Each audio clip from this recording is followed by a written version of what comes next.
Welcome back to Grade 7 History, Unit Number 2, Conflicts and Challenges in Canada, 1800 to 1850. This is Lesson Number 21, How is Conflict Changing the West? How did tensions between groups affect settlements? Before we begin today's lesson, let's consider the following. When two businesses or groups are competing today, what actions might they take to protect their interests? Interests being, amongst other things, making money and increasing their profits. Okay, I want you to put the video on pause so that you can consider and write down your response to this question, and then we'll talk about it in tomorrow's class. Okay, let's continue. 200 years ago, competition between Canada's two main trading companies, the Hudson's Bay Company, or HBC, and the Northwest Company, the NWC, resulted in violent conflict in the West. The West was home to First Nations peoples, fur traders, and a few European settlers. Many Métis lived in the Red River area near what is today Winnipeg and worked for the Northwest Company.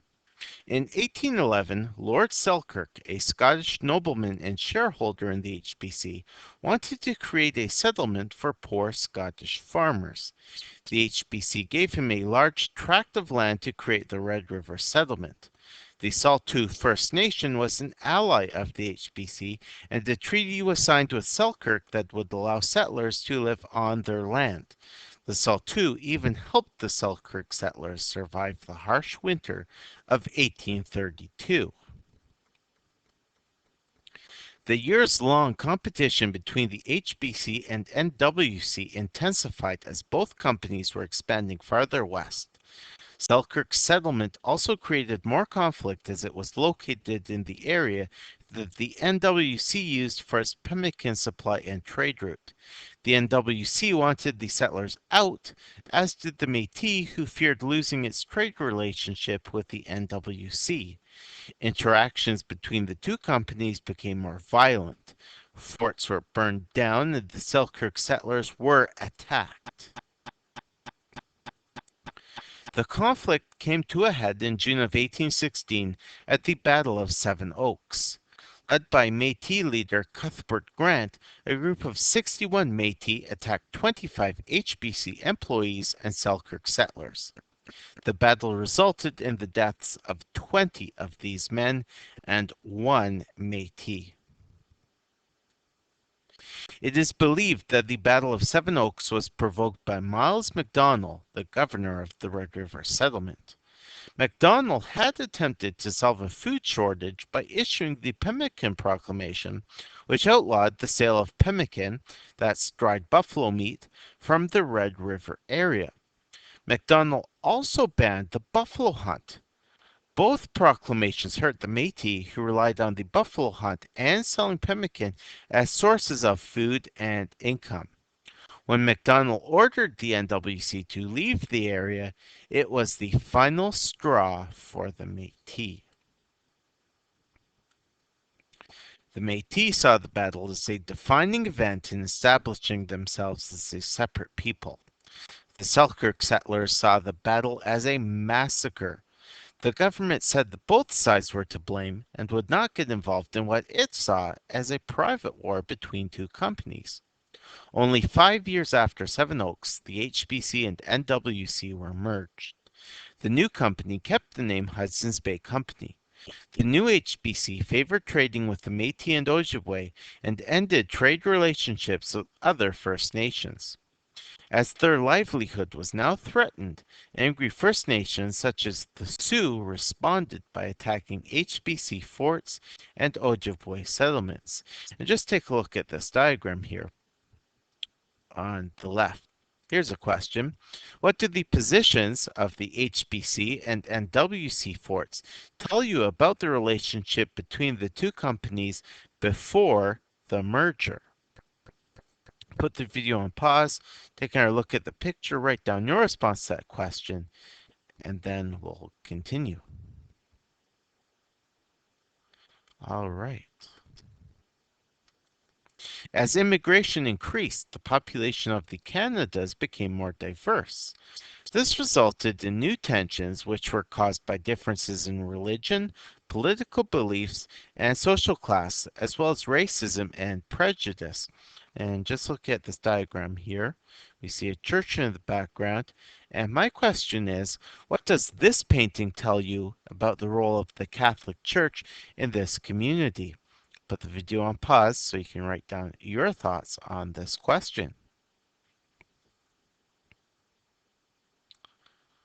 And moving on.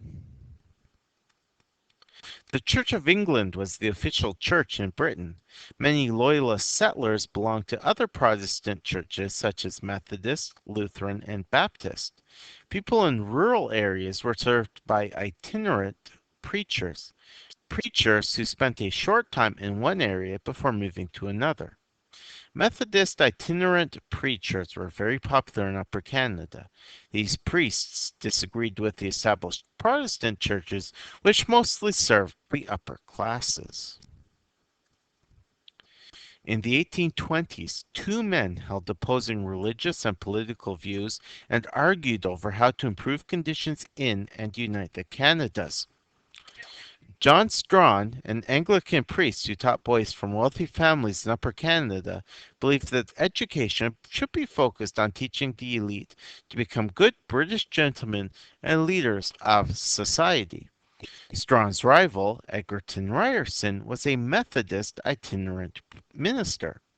Coming from a middle-class background, Ryerson believed that no one religion should have a privileged place in education or in politics. From 1845 to 1851, Ireland was struck by a devastating famine. In order to escape starvation, disease, and poverty, thousands of Irish families arrived in Canada beginning in 1847. Some residents of Upper Canada were very welcoming to the Irish. However, the Irish often faced hostile encounters with Upper Canadians. Since many of the Irish immigrants were Roman Catholic, this caused increased tension in their interactions with the primarily Protestant Upper Canadians. And this is a picture of Ireland Park in downtown Toronto. The sculptures represent the thousands of Irish who came to Toronto in the mid 1800s to start a new life. Although the Slavery Abolition Act of 1833 ended slavery in the Canadas, Black Canadians continued to face discrimination, hardship, and isolation. Discrimination was seen in schooling, housing, and employment, and many were victims of racist petitions and riots. Once slavery was outlawed in the Canadas, the number of immigrant and refugee Africans and African Americans increased. This led to the creation of the Underground Railroad, a network of routes and safe houses to help slaves escape from the U.S. into Canada. Very few records of the Underground Railroad exist, although oral history tells us that many secret codes were used by abolitionists, people who wanted to end slavery. While many enslaved people escaped with the aid of the Underground Railroad, there were some who escaped and arrived in Canada without any help. People in the upper class, governors, officials, those who made a fortune in the timber and shipping routes, saw poverty as a danger to society. They considered poverty to be a moral problem that was caused by poor people.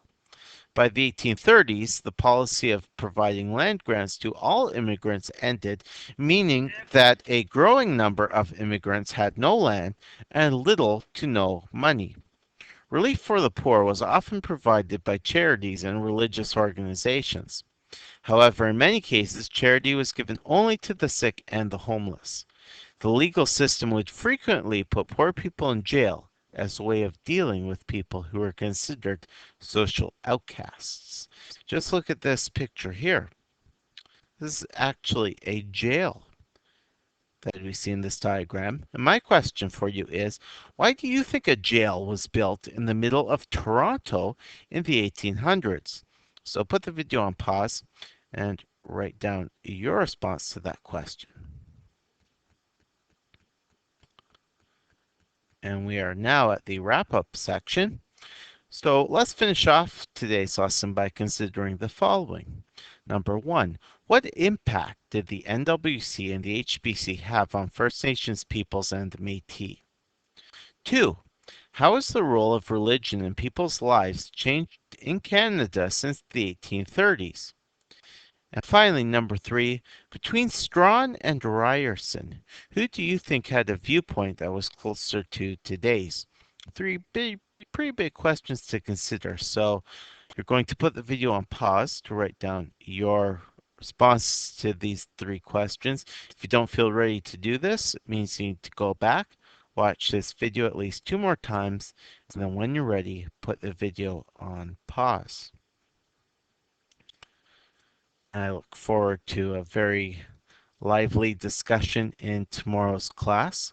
But until then, this concludes today's video.